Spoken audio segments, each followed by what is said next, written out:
Sa panaginip, nakita niya si Jesus na naglalakad mag-isa, pinapasan ang kanyang krus.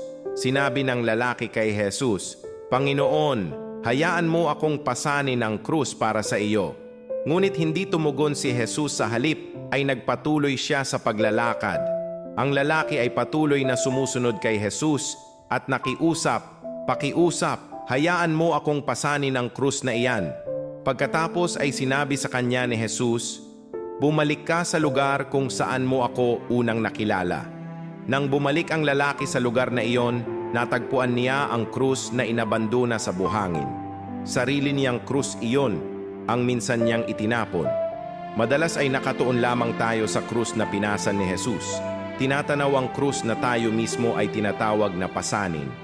Sinabi ng Panginoong Jesus, "Kung ang sino mang tao ay ibig sumunod sa akin, ay tumanggi sa kaniyang sarili at pasanin ang kaniyang krus at sumunod sa akin."